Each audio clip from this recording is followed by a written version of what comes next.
You ever see someone powerful realize they're completely out of their depth? That's what happened the night Lauren Williams met James Hunt. The infant's screams ripped through the sunset-lit deck like shattered glass, relentless and primal. Every guest within earshot winced, shifted uncomfortably, or shot nervous glances toward the source of the chaos.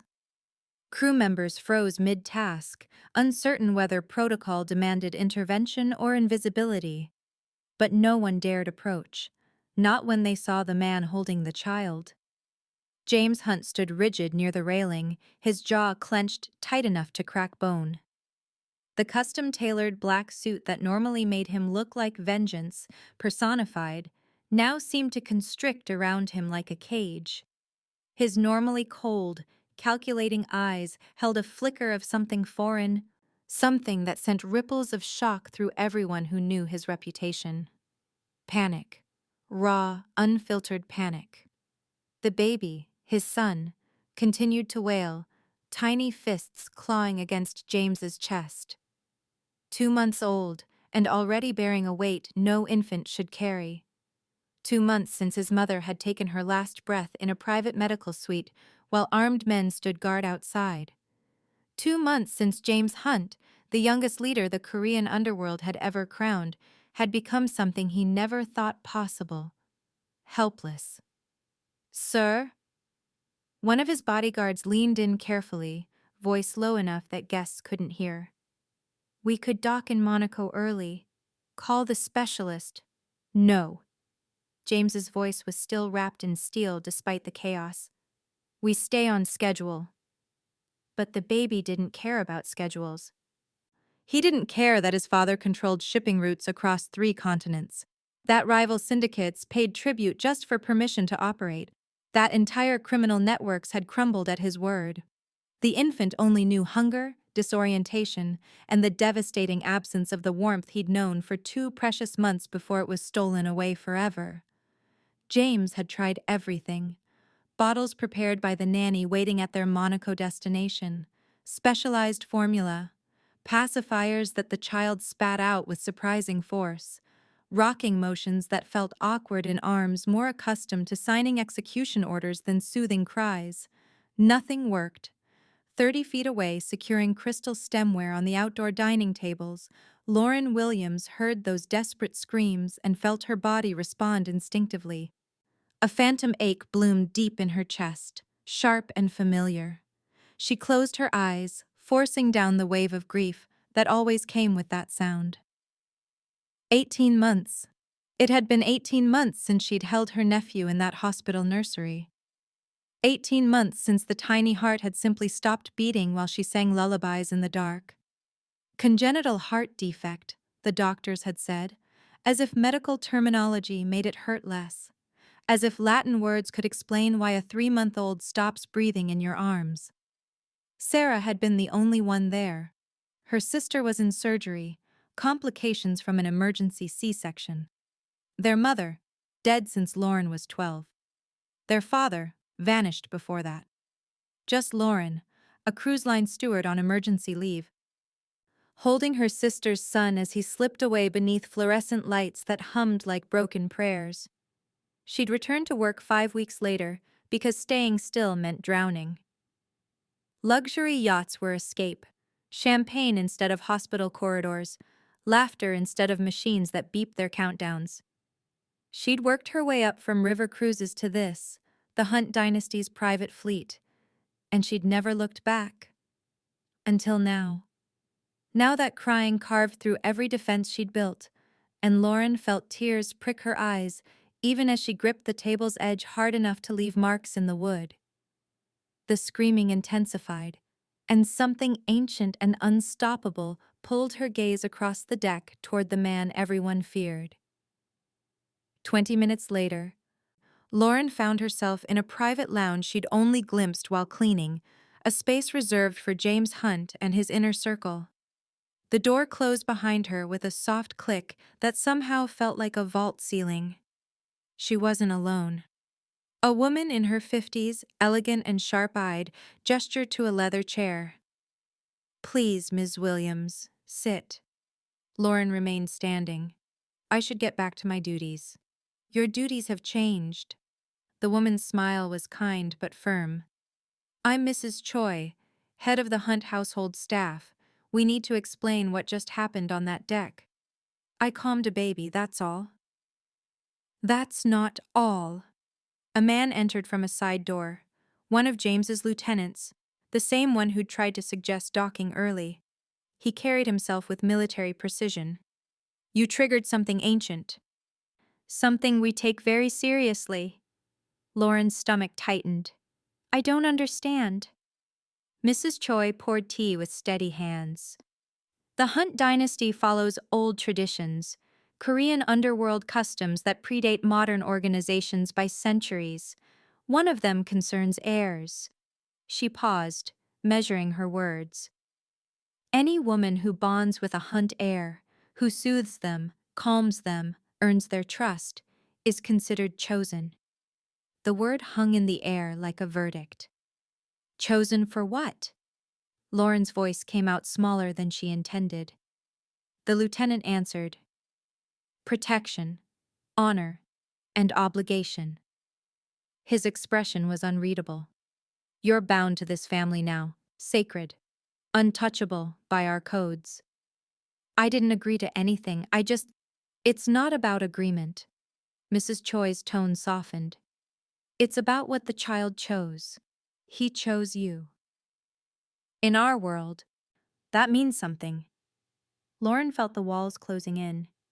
I have a contract. I work for the yacht company, not... That contract is irrelevant now. The lieutenant crossed his arms. What matters is that every rival syndicate from here to Seoul will know about this within hours. They'll see you as leverage, a weakness they can exploit. The words hit like ice water. You're saying I'm in danger because I held a baby? You're saying you're protected because you held the heir, Mrs. Choi corrected gently. But yes, some will see you as a target, something to steal or harm to destabilize us. Lauren sank into the chair, her legs suddenly unreliable. This couldn't be real. She'd spent 5 years carefully building a life that involved zero complications, zero attachments, zero risk. And now... The door opened again. James Hunt entered, and the room's atmosphere shifted instantly.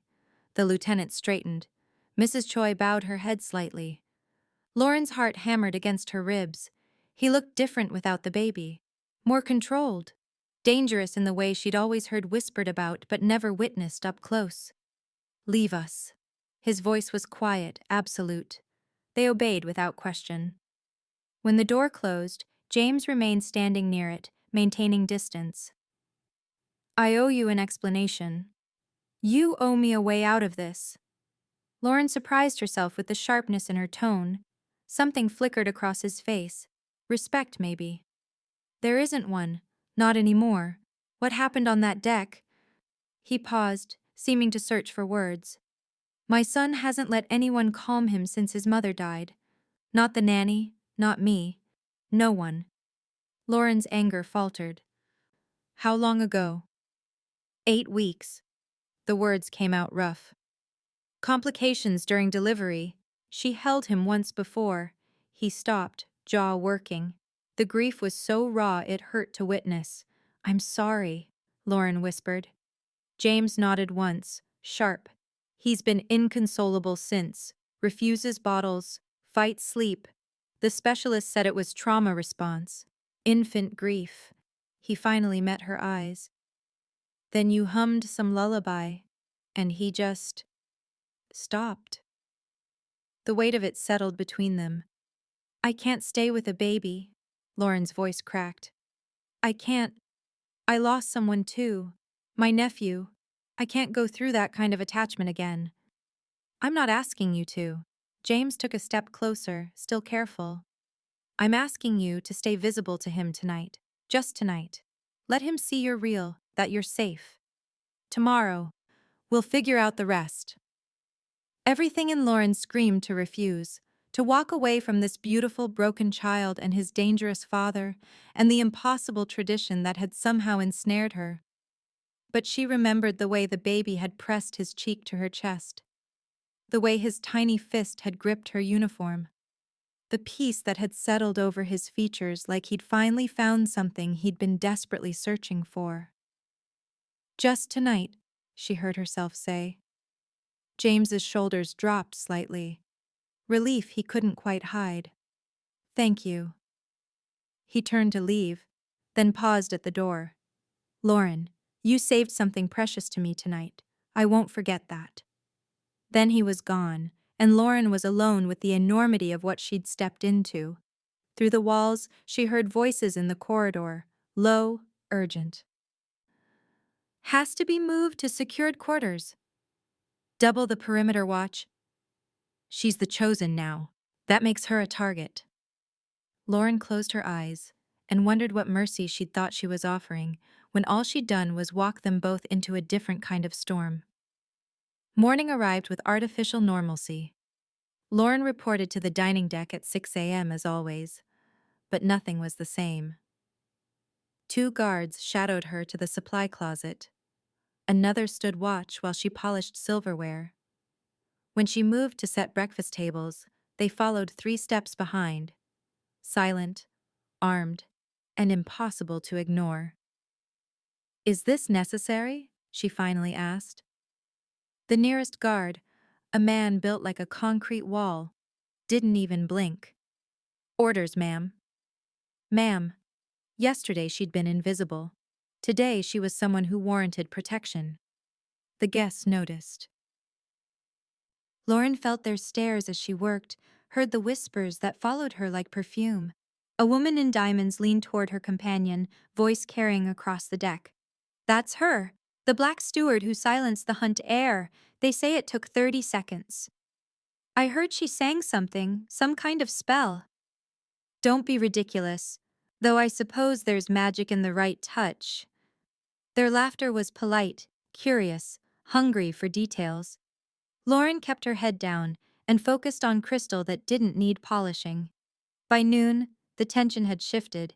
She noticed it in the crew first, the way the navigator kept checking his instruments, frowning, how the captain made 3 trips to the bridge in an hour, guards speaking into earpieces with increasing urgency, their hands drifting toward concealed weapons. Something was wrong. Lauren was arranging afternoon tea service when Mrs. Choi appeared, her usual calm replaced by something tighter. Mr. Hunt has requested you bring the baby to the upper observation deck. Now, please. The nursery had been converted overnight into something resembling a fortress. Bulletproof glass, reinforced doors, technology that looked military-grade. The nanny, a nervous Korean woman named Sun-hee, practically thrust the baby into Lauren's arms. He's been crying for an hour, Sun-hee said, exhausted. Only stops when you're near. The baby's face was red and tear-streaked, but the moment Lauren held him, his sobs quieted to hiccups. His tiny hand found the collar of her uniform and gripped tight. Hey, little one, Lauren murmured. I'm here. You're okay. The observation deck was nearly empty except for James and 2 of his lieutenants hunched over what looked like sonar equipment. James turned when she entered, and something in his expression shifted when he saw his son calm in her arms. Thank you for coming. He dismissed the lieutenants with a gesture. When they were alone, or as alone as 2 guards outside the door allowed, James's shoulders dropped slightly. He does that for you. Just peace. He remembers the lullaby, I think. It's more than that. James stepped closer, studying his son with an expression that made him look younger, more vulnerable. My wife used to say babies know who's safe, who carries love even when they're trying to hide it. Lauren's throat tightened. James. Yuna. Her name was Yuna. He said it like a prayer. Like speaking it aloud was both painful and necessary. She was a translator. Brilliant. Kind. Nothing to do with my world until I dragged her into it. His jaw clenched. She deserved better than dying to bring him into this life. She gave him life. That's not nothing. James met her eyes, and Lauren saw the man beneath the monster everyone feared. someone drowning in grief and responsibility, trying desperately not to let either consume him. "You lost someone," he said quietly. "Your nephew. 18 months ago. Does it get easier?" The question was so raw, so human, that Lauren answered honestly. "No, you just get better at carrying it." James nodded once, understanding passing between them that required no translation. The moment shattered when a lieutenant burst through the door, tablet in hand, face pale. "Sir, we have a problem." James's entire demeanor shifted, warmth replaced by ice in a heartbeat. "Report. Underwater signals. 3 unidentified vessels trailing us for the past 6 hours. They're staying just outside conventional radar range. Classification? Fast attack craft. Military-grade stealth. They're not civilian." Lauren felt the baby sense the tension, his small body going rigid against her chest. She held him closer. James took the tablet, eyes scanning data. "Have we confirmed?" The communications officer's voice crackled over the intercom, cutting through everything. "Sir, we're receiving an encrypted transmission. Frequency matches Black Sea Syndicate protocols." The room went silent. James's expression turned to stone. "Put it through." Static filled the speakers, then a voice, smooth, amused, deadly. "The Hunt dynasty's newest treasure. How thoughtful of you to display her so openly. The chosen belongs to us now, James. We'll be collecting soon." The transmission cut. Lauren felt ice flood her veins. The baby started to whimper. James's hands curled into fists, his knuckles white. When he spoke, his voice was barely above a whisper but carried the weight of absolute violence. "Battle stations! Full lockdown protocol! Get her and my son to the safe deck!" The lights flickered. Once. Twice. Then the emergency systems kicked in, bathing everything in red. James's eyes met Lauren's across the observation deck, and in them she saw something that made her blood run cold. Not fear. Certainty. He whispered 2 words that changed everything. "They're here." Now, if you've ever felt protective of someone you barely knew, or if you're already invested in seeing where this impossible night leads, go ahead and subscribe. Join the family, because this story is just getting started, and I want you here for all of it. The first explosion shattered the twilight. Lauren didn't hear it so much as feel it, a concussive wave that rattled her bones and sent the baby screaming. Through the observation deck windows, she saw fire bloom against the darkening water as something struck the yacht's port side. Then the world erupted into chaos. Gunfire cracked across the ocean like lightning. Alarms shrieked from every direction. The yacht lurched violently as the captain executed evasive maneuvers, sending Lauren stumbling against a console. She wrapped herself around the baby, using her body as a shield. "Down!" James roared, tackling her behind a reinforced barrier just as windows exploded inward. Glass rained like deadly snow.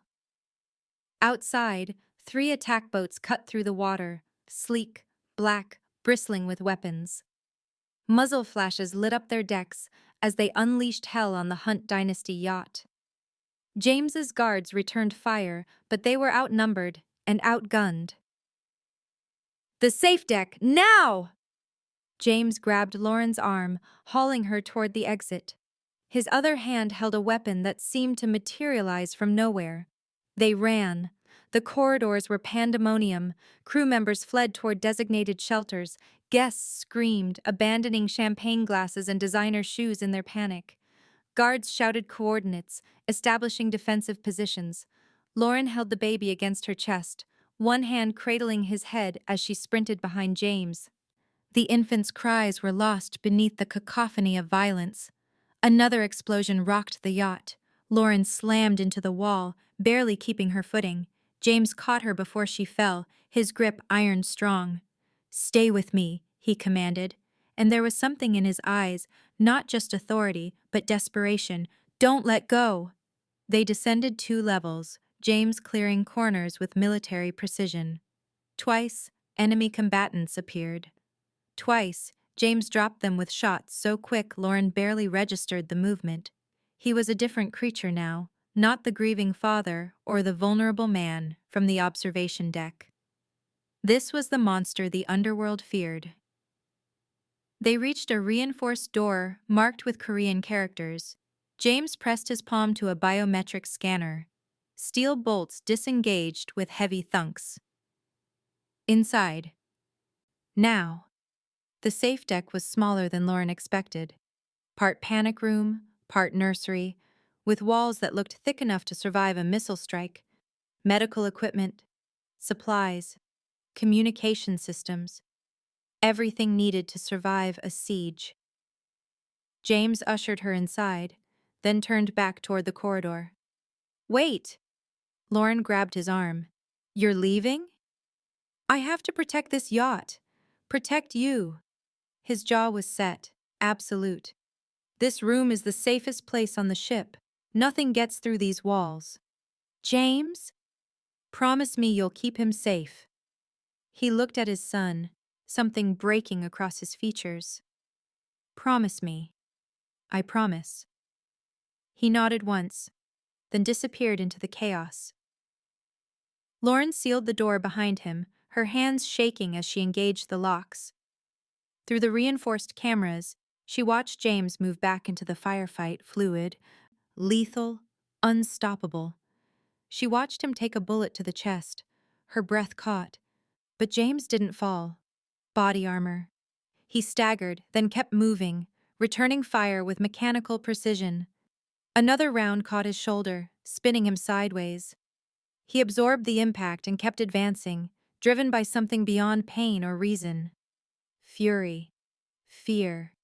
Love. Lauren held the baby tighter, rocking him gently, even as her heart hammered. "Your father is terrifying," she whispered. "And he loves you so much." Outside, the battle raged. Lauren watched through the monitors as James's guards fought with desperate efficiency. The enemy was relentless, professional, coordinated, clearly trained for exactly this kind of assault.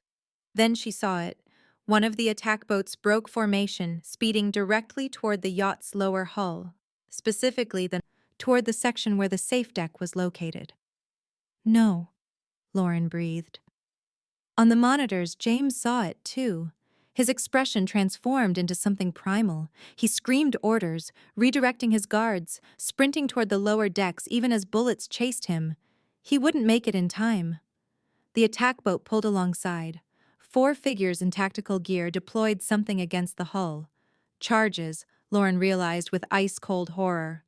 Breaching explosives. She backed away from the wall, holding the baby, searching for the most reinforced corner. The monitors showed James still running, firing behind him, his face a mask of rage and terror. The enemy operatives retreated to their boat. Lauren saw the detonator light flash red. She turned her back to the wall, curled around the baby, and prayed to gods she'd stopped believing in 18 months ago. The explosion was apocalyptic. The blast wave hit like a physical fist, slamming Lauren against the far wall. Her ears rang, her vision blurred. Emergency lights flickered and died, replaced by emergency backup systems bathing everything in hellish red. Smoke poured through a massive rupture in the steel wall. The safe deck door, designed to withstand anything, buckled inward with a metallic shriek that sounded like the end of the world. Through the smoke and chaos, Lauren saw shadows moving. Enemy combatants, breaching the one place that was supposed to be impenetrable. The baby screamed in her arms, and Lauren realized with crystalline clarity that promises didn't stop bullets. The safe deck had fallen. Lauren ran. Smoke choked the air. Alarms screamed from every direction, and the baby's cries tore at her heart. She stumbled through the ruptured safe deck, her eyes streaming, lungs burning. The attackers were inside. She could hear their boots on steel, their commands in a language she didn't understand. A maintenance corridor. She'd cleaned these passages 100 times. Lauren ducked through a service door, cradling the baby's head as she navigated the narrow space. Emergency lighting flickered red, casting everything in hellish shadows. Behind her, gunfire erupted. Shouting, the heavy footfalls of pursuit. They were coming. Lauren's mind raced through the yacht's layout. If she could reach the crew evacuation deck, maybe there'd be a lifeboat. A chance. A figure appeared ahead, blocking the corridor. Lauren skidded to a stop, heart seizing, then recognized the face. Mrs. Choi. Blood streaked the older woman's temple, her elegant composure shattered by terror and determination. "This way," Mrs. Choi whispered urgently, guiding Lauren toward a junction. "There's a service exit that leads—" The corridor behind them exploded with movement. 3 attackers, weapons raised. Mrs. Choi didn't hesitate. She stepped backward, placing herself between Lauren and the gunmen. "Run," she said quietly, then louder, to the attackers. "You want the chosen? You go through me first." "Mrs. Choi, no, run!" Lauren ran. Behind her, she heard Mrs. Choi's defiant shouts, the rapid crack of gunfire, then silence. Lauren's vision blurred with tears, but she didn't stop. Couldn't stop. The baby depended on her. She burst through the service exit onto an exterior maintenance platform. Night air hit her face, cold and sharp. Below, the ocean churned black and violent. The yacht listed dangerously, smoke pouring from multiple breaches. A speedboat idled 20 feet away, attached by grappling lines. Lauren turned to run the other direction and slammed into a tactical vest. Arms like steel bands wrapped around her. She screamed, twisted, fought with everything she had. The baby wailed between them. "Careful with the air," a voice commanded in accented English. "He's valuable." Hands grabbed Lauren from multiple directions. She kicked, bit, clawed. But they were trained professionals, and she was a steward. They peeled her fingers from the railing, lifted her bodily despite her struggles. "No, James!" She screamed his name like a prayer, like a curse. "James!" They dragged her toward the speedboat. She saw the water rushing below, saw the enemy vessel waiting to swallow them whole. Then she heard it, a roar of pure anguish that cut through every other sound. "Lauren!" James exploded onto the platform, bleeding from a dozen wounds, his suit shredded, his weapon empty. He dropped it and lunged forward with nothing but desperate speed. Their eyes met across the distance.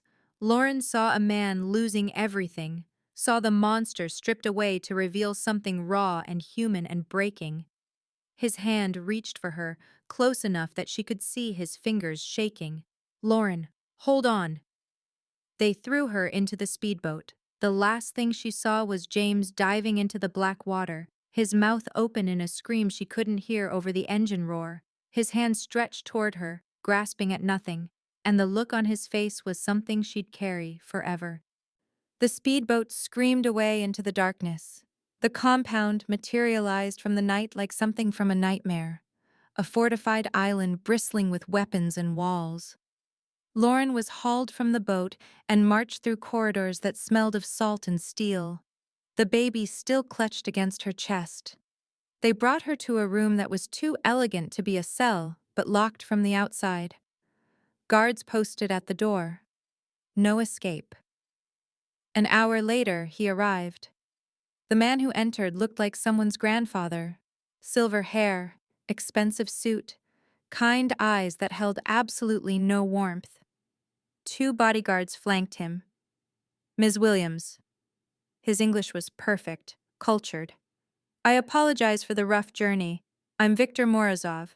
This is my home." Lauren held the baby tighter. "What do you want?" "Want?" He smiled, settling into a chair across from her. "I already have what I want. You see, James Hunt has built an empire on one philosophy. Never show weakness. Never care about anything more than power." Victor's smile widened. "But then his wife died, and he had a son, and tonight I watched him dive into the ocean for a woman who is, forgive me, nobody." The words stung because they were true. "You're collateral," Lauren whispered. "No, my dear." Victor leaned forward, and his eyes were cold as Arctic ice.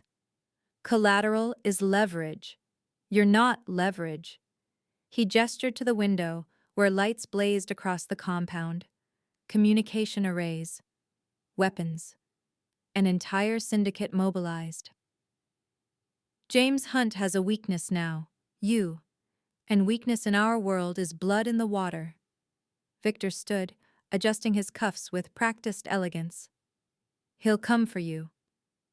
He'll sacrifice everything to get you and his son back. And when he arrives, broken and desperate, Victor paused at the door. That's when I'll take everything he's built. The door closed. The lock engaged. Lauren looked down at the baby, finally sleeping against her chest despite the chaos. Such a small, innocent thing. And she realized with sickening clarity, she wasn't taken as collateral. She wasn't even taken for the baby. She was taken as bait to destroy the man who'd shown her kindness when the world went to hell. And James Hunt would walk straight into the trap, because that's what monsters did when they learned to love. They came for her at dawn. 2 guards escorted Lauren to a room dominated by communication equipment and screens. Viktor Morozov waited, looking fresh and rested, like he'd slept peacefully while her world collapsed. Sit, he instructed, gesturing to a chair positioned before a camera. And hold the child where he can be seen clearly. Lauren's stomach dropped. What is this? Insurance. Victor adjusted the camera angle himself, meticulous. Mr. Hunt has been difficult to reach. I think a visual incentive will clarify our negotiation. The screen flickered to life, and there was James. Lauren's breath caught. He looked like he'd fought through hell itself. His face was bruised, split lips still bleeding. His shirt was gone, revealing body armor beneath, cracked and dented from multiple impacts. His left arm hung at an awkward angle, dislocated or broken, she couldn't tell. But his eyes found hers through the screen, and the raw relief that flooded his expression nearly broke her. Lauren. Her name came out like a prayer. Are you hurt? Is my son? We're okay, she managed, her voice shaking. James, I'm so... Don't. He cut her off, gentle but firm. Don't apologize, this isn't your fault. Victor moved into frame, all pleasant smiles. Mr. Hunt, you've been busy, I hear. 6 of my facilities burned, 18 of my men dead. Really, such dramatics. James's gaze turned to ice. Release them, now, or I'll burn everything you've ever touched. Ah, but that's precisely why we're talking. Victor settled into a chair beside Lauren, close enough to make his point. You see, I have something you want, and you have something I want. Name your price. Eager. Victor chuckled. Very well. I want your empire, James. All of it. Silence stretched across the connection. Be specific, James said quietly. Victor pulled up a document on a tablet, reading like he was discussing stock portfolios. All territorial holdings from Seoul to San Francisco. All offshore accounts, the ones in Singapore, Switzerland, and the Caymans we both know exist. All syndicate council seats. All shipping contracts. All protection agreements. He looked up. Everything you've built. Everything your father and grandfather built. The entire Hunt dynasty, transferred to me. Lauren's horror must have shown on her face because James's eyes flicked to her, something softening there before he turned back to Victor. Done. The word fell like a guillotine. James, no! Lauren leaned forward, but a guard's hand on her shoulder stopped her. You can't. Thousands of people depend on your protection, your men, their families. Don't care. James's voice was absolute. Transfer documents will be prepared within the hour. Victor's smile widened. Just like that? No negotiation? You have my son. You have... James's jaw worked, emotion cracking through his control. You have someone I care about. There's nothing to negotiate. How disappointing. Victor actually sounded it. I expected more resistance from the great James Hunt. You expected wrong. James's eyes locked on Lauren. I'm coming for you, both of you, whatever it costs. Victor stood, circling behind Lauren like a shark. Oh, there are conditions. You come alone. No guards, no weapons, no wire. You walk into my fortress with nothing but signed papers, and maybe, I let them live. I'll be there in 6 hours. James, don't. Lauren tried again, desperation bleeding into her voice. He's going to kill you. You know he will. The moment you sign everything over. I know. James's expression was calm, resolved. But you'll be alive. My son will be alive. That's all that matters. Victor laughed, the sound rich with triumph. The mighty Mafia boss, reduced to this. Your father would be ashamed. My father never had anything worth dying for. James's gaze never left Lauren. I do. The weight of those words settled over Lauren like a physical thing. This man, this dangerous, powerful, terrifying man, was throwing away an empire. For her, for a baby she'd held for one night, for people he barely knew. You have 6 hours, Victor said, signaling to cut the feed. Come alone, or we execute them both. Slowly. The screen started to go dark, but James leaned closer, his voice dropping to something only Lauren could hear through the speakers. Hold on, Lauren. I'm coming. Then he was gone. The screen went black. Victor turned to Lauren, still smiling. He'll come. He'll sign everything over. And then I'll kill him anyway. He paused at the door. Love makes men so beautifully stupid. The door locked behind him. Lauren looked down at the baby sleeping peacefully in her arms, oblivious to the empire collapsing around him, oblivious to his father's sacrifice. She'd spent 18 months protecting herself from exactly this. From caring, from attachment, from the devastating loss that came when you loved something fragile.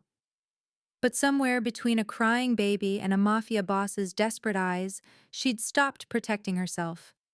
And now they were all going to pay the price. If you're feeling that weight right now, that impossible choice between power and love, leave a comment. Tell me what you'd do in James's position. And if you're not subscribed yet, do it now, because we tell stories about people choosing love when the world tells them to choose power, and I think you belong here.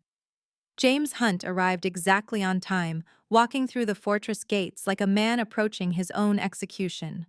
Lauren watched from the second-floor window of her locked room, the baby quiet against her chest. James wore a simple black shirt and pants. No armor, no weapons visible, his hands raised slightly to show compliance. 2 guards flanked him, weapons trained on his spine. He looked smaller somehow. Mortal. Victor's voice crackled through the compound intercom. Bring him to the signing room. 20 minutes later, Lauren was dragged from her room and brought to a lavish office where Victor sat behind an antique desk like a king on a throne. James stood before him, documents spread across the mahogany surface. His eyes found Lauren immediately, scanning her for injuries with an intensity that made her chest ache. You kept your word, Victor said, almost impressed. No weapons, no tricks. I don't need tricks. James's voice was flat, empty. You have what I care about. I'll give you what you want. Victor slid the papers forward. Sign. Everything. Every territory, every account, every asset. James picked up the pen. Lauren watched in horror as he signed page after page, dismantling an empire with swift, decisive strokes. Decades of power erased in minutes. His hand never trembled. When he finished, Victor gathered the documents with reverent care. The Hunt dynasty is mine. He looked at James. You've just made me the most powerful man in the Eastern underworld. Let them go. Oh, I will. Victor's smile turned venomous. Right after I kill you. He nodded to his guards. 4 of them raised their weapons, surrounding James. James didn't flinch. His eyes stayed locked on Lauren.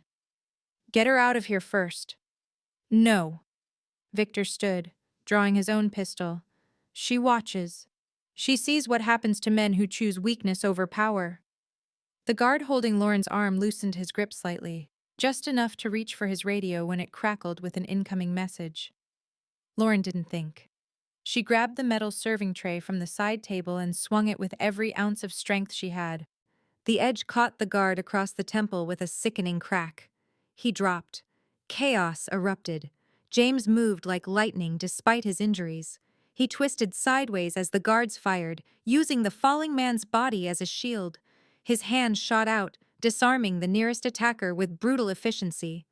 The weapon spun through the air. James caught it, firing 3 times before anyone could react. 2 guards fell. The third dove for cover. Victor backed toward the door, firing wildly. "Kill him! Kill them all!" James threw Lauren a look. "Run," and she didn't hesitate. She sprinted for the side exit, the baby screaming now, the sound swallowed by gunfire and shouting. Behind her, James became something inhuman. He fought with broken ribs and a dislocated shoulder, using furniture as weapons, turning the elegant office into a killing floor. Lauren heard impacts, cries, the wet sounds of violence she'd never wanted to understand. She made it to the corridor before more guards appeared. She dodged into a supply room, locking the flimsy door, pressing herself into the corner with the baby cradled against her body. "Shh, shh, please," she whispered desperately. "Please be quiet." The door exploded inward. Lauren screamed, covering the baby completely. A guard grabbed her hair, yanking her upward. Pain lanced through her scalp, but she didn't let go of the child. Then James was there. He came through the doorway like a hurricane, blood streaming from a cut above his eye, his knuckles raw and broken. He killed the guard holding Lauren with his bare hands, quick, brutal, efficient. More came. James fought them all. Lauren watched him take a knife to the ribs and keep moving. Watched him absorb punches that should have dropped him. He was running on nothing but will and desperation, protecting her and his son with a ferocity that transcended human limitation. When the last guard fell, James sagged against the wall, breathing hard. "Upstairs," he gasped. Victor went upstairs. They found him in the communications room, frantically trying to call reinforcements. When he saw James, he grabbed Lauren, moving faster than she expected. His arm locked around her throat, gun pressed to her temple. The baby wailed between them. "Don't," Victor panted. "Don't move or I'll—" James raised the weapon he'd taken from a guard. His expression was empty, cold, the monster fully unleashed. "Let her go. You'll kill me anyway." "Yes." No hesitation, no mercy. Victor's finger tightened on the trigger. "Then we all die." James's hand was steady. One shot, center mass. It would be over. Lauren saw the decision forming in his eyes, saw him calculating angles, acceptable losses, the fastest way to end this. She saw him becoming exactly what Victor accused him of being. "James." Her voice cut through the tension like a blade. "Don't." His eyes flicked to her. "Don't lose yourself," she whispered. "Please, he's not worth it. He'll kill you. Maybe, but if you pull that trigger, you'll lose something else." Lauren held his gaze, willing him to understand. "You'll lose the part of you that's worth saving." James's hand trembled, the first sign of weakness she'd seen. Victor laughed, desperate and manic. "Listen to her, Hunt. Go ahead and—" James lowered the gun. Victor's expression shifted to shock. "You're right," James said quietly. "You're not worth it." Then he moved, not to kill, but to disarm. He twisted Victor's wrist with surgical precision, relieving him of the weapon. Victor stumbled backward, tripping over cables. James stood over him, weapon aimed but not firing. "You get to live," James said. "But if you ever come near my family again, I won't be this merciful." He turned his back on Victor Morozov and walked to Lauren, gathering her and his son into his arms like they were the only real things in the world. And Lauren realized that sometimes the bravest thing a monster could do was choose not to be one. The Korean Underworld Council had not convened in full assembly for 12 years. 13 men and women sat around an obsidian table in a windowless room beneath Seoul, their faces illuminated by dim overhead lights. Each represented a different arm of the organization: smuggling, finance, enforcement, intelligence. Combined, they controlled more wealth and power than most nations, and they were here because James Hunt had requested to retire. Lauren watched through a video feed from a secured hotel room 2 floors above, the baby sleeping in a bassinet beside her. James had insisted she stay hidden during the proceedings, protected by guards who answered to the council rather than any single syndicate. On screen, James stood at the head of the table, still wearing bandages from the fortress battle 3 days ago. His posture was straight, defiant, but there was something different in his bearing, something lighter. The eldest council member, a woman in her 70s named Madame Kang, spoke first. James Hunt, your request is unprecedented. No ruling Don has ever willingly abdicated. I'm aware. James's voice was steady. You understand what you're asking. To walk away from the Hunt dynasty legacy? Your grandfather built this empire. Your father expanded it. You perfected it. Madame Kang's eyes were sharp as knives. And now you want to hand it to your cousin and, what, disappear? Yes. Murmurs rippled around the table. Lauren saw shock, disbelief, something that might have been respect. Another council member leaned forward, a younger man with a scar bisecting his face. You gave your empire to Viktor Morozov, signed away everything. And I retrieved those documents before they could be filed. James gestured to papers before the council. Everything is intact. I'm not leaving the dynasty vulnerable. My cousin Minjun is ready. He's been groomed for leadership since he was 16. This is about the woman, Madame Kang said. Not a question. James didn't hesitate. Yes. The chosen. Lauren Williams. And my son. James's jaw tightened. They deserve a life without war, without enemies, without waking up wondering if today is the day someone takes them to hurt me. And you believe walking away solves this? I believe if I stay, they'll never be safe. There will always be another victor, another attack, another attempt to use them as leverage. James's voice grew quieter, more intense. I won't let my son grow up the way I did, and I won't ask Lauren to spend her life looking over her shoulder. Silence filled the chamber. Finally, Madame Kang stood. In our history, there are stories, old stories, of dons who walked away. Most were considered weak, cowards who couldn't handle the pressure. She paused, studying James. But there is another interpretation. That a man who can relinquish power for something greater is the strongest of all. She turned to the council. I vote to accept James Hunt's abdication, with full honors and protections. One by one, the others raised their hands. When the vote was unanimous, Madame Kang returned her attention to James. The woman and child are officially recognized as chosen by this council.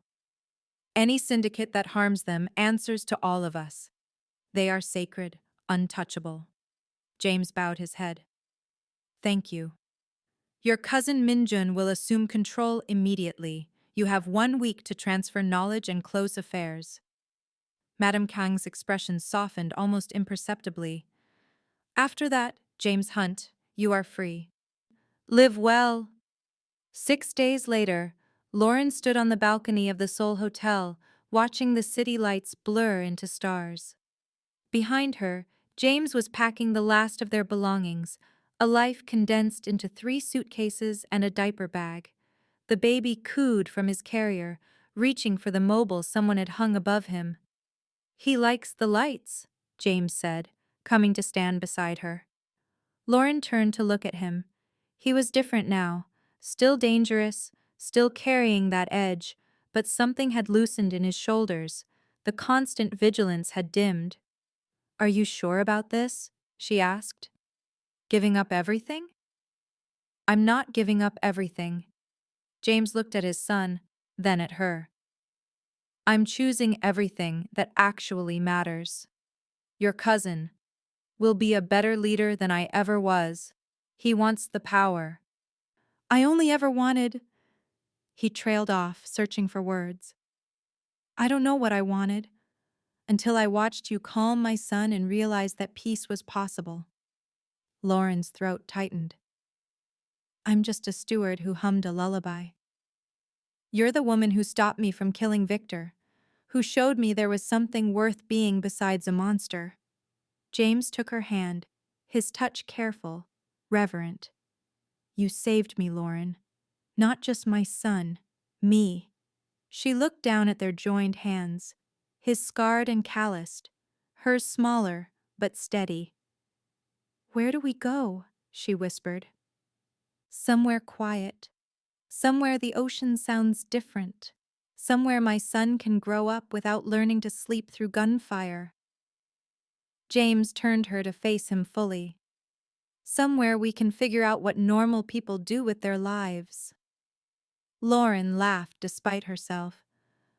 We're not normal people. Then we'll figure out what we do. Together. The word hung between them, full of promise and uncertainty and hope. Below, the city sprawled eternal. The same city that had known James as a prince of darkness, that had whispered his name with fear and respect. But he was walking away from all of it. For a baby who needed a father. For a woman who'd lost too much already. For a chance at something neither of them had dared to dream about. James squeezed her hand gently. No more war, he said.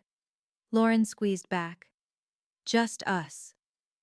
And somewhere in the Seoul night, the Korean underworld watched their youngest, most dangerous dawn disappear into the kind of freedom that only came from choosing love over power.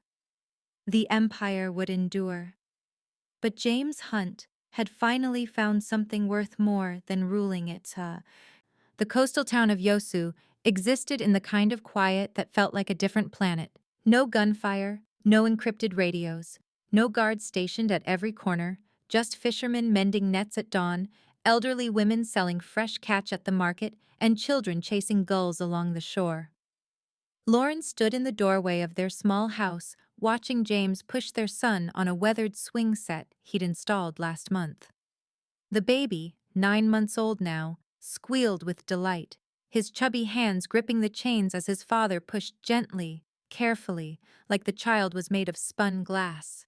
James wore a faded t-shirt and jeans rolled at the ankles.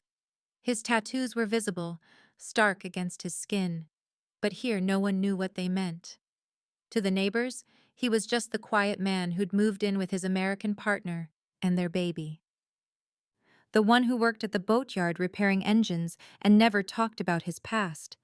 It had taken James 3 months to stop checking corners when he entered rooms, 4 months to sleep through the night without waking to phantom threats, 5 months to truly believe that the peace was real. Lauren had healed alongside him. The nightmares about her nephew came less frequently now. She could hold James's son, their son really, in all the ways that mattered, without her chest constricting with remembered loss. She'd learned that grief didn't disappear, it just made room for new love. She'd also learned that former Mafia bosses were surprisingly terrible at cooking and alarmingly good at changing diapers. Higher, Papa. The baby's Korean was improving daily, picking up words from the neighbors and the market vendors who spoiled him relentlessly. James laughed, a sound that still surprised Lauren with its warmth. Any higher and you'll fly away. Then catch me. Always. The simple exchange made Lauren's heart ache in the best way. That evening, after the baby was asleep in his crib, hand-painted by James during a fit of nesting instinct, Lauren found James on their small deck overlooking the water. The sun was setting, painting the ocean in shades of amber and rose. He'd opened a bottle of wine, something he only did when he was feeling reflective. Thinking about Seoul? Lauren asked, settling beside him. Thinking about how I don't miss it. James handed her a glass. Minjun sends updates monthly. The dynasty is thriving. Everyone's safer without me making enemies. You weren't just making enemies. Maybe. He smiled slightly. But I'm better at this. Being a father. Being... He gestured vaguely between them, still sometimes uncertain about the labels. Being mine, Lauren offered softly. His expression transformed. Yes, that. They sat in comfortable silence, watching the waves. Lauren felt the weight of the secret she'd been carrying for 2 weeks, turning it over in her mind like a smooth stone.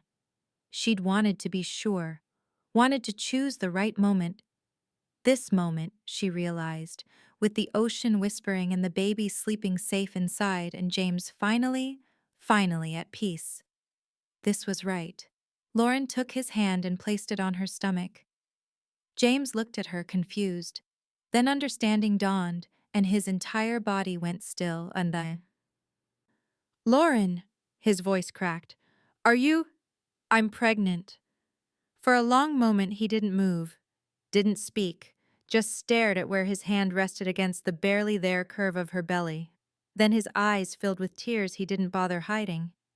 You're sure? Confirmed last week, about 8 weeks along.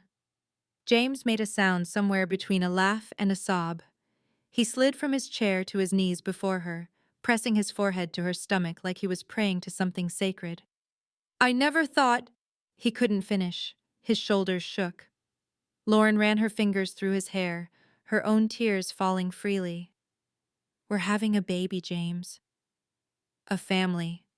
His voice was muffled against her shirt. A real family. Not because of tradition or duty or... Because we chose it, Lauren finished. Because we chose each other. He looked up at her then, this man who'd once commanded empires with a whisper, who'd killed to protect what was his, who'd walked away from everything for a chance at redemption. His face was wet with tears and split with a smile so genuine it looked like it hurt. I love you, he said. The first time he'd spoken the words aloud. I love you too. The first time she'd admitted what had been building since that night on the yacht. James rose and kissed her, soft, reverent, full of promises that had nothing to do with power and everything to do with choosing to stay. That moment right there, when a monster chooses to be human, that's why we're here. If this story moved you, if you felt Lauren and James's journey, subscribe and become part of this community. Drop a comment telling me what moment hit you hardest. And welcome home. Later, they stood at the water's edge, the baby awake now and babbling happily in James's arms. Lauren leaned into James's side, his free arm around her shoulders, and watched the last light fade from the sky.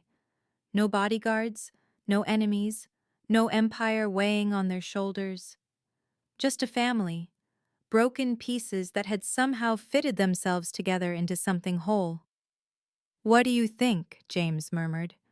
Boy or girl? Does it matter? Not even a little bit. He kissed the top of her head. As long as they're healthy, as long as you're both safe. The baby reached for Lauren and she took him, settling him on her hip. He immediately grabbed a fistful of her hair, something he did when he felt secure. Mama, he said clearly, a new word he'd been practicing. Lauren's breath caught. She looked at James, who was smiling through fresh tears. Yeah, little one, he whispered. That's your mama. And standing there on the beach as stars began to pierce the darkening sky, Lauren thought about the impossible chain of events that had led them here. A crying baby on a yacht. A desperate father. A tradition she'd never heard of. Violence and sacrifice. And choosing mercy when vengeance would have been easier. She'd only meant to quiet a crying baby that night. She'd only meant to help. She never expected to find a family in the wreckage. Never expected to heal wounds she thought were permanent. Never expected a Mafia king to choose peace over power. She never expected to quiet the storm in a Mafia king's heart, but she had, and in return, he'd quieted the grief in hers. "Let's go home," James said softly. Lauren took his hand, the baby secure between them, and they walked back toward the small house that held everything that mattered. Behind them, the ocean kept its eternal rhythm. Ahead, a new life waited. And for the first time in longer than either could remember, the future felt less like a threat and more like a gift.